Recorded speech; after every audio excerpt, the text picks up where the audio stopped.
Hello guys, magandang hapon guys, magandang hapon. Ito nagluluto tayo ng tapa.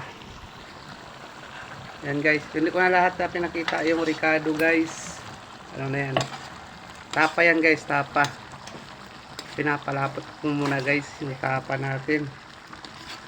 Good morning, good morning.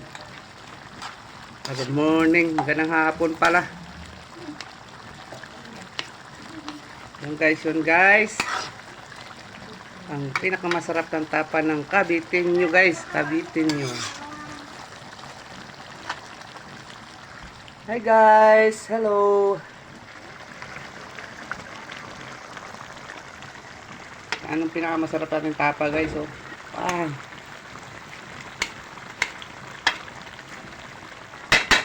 Pati tuyuin natin sa konti guys para malasa. Yan lang guys. Keep watching guys. Thank you.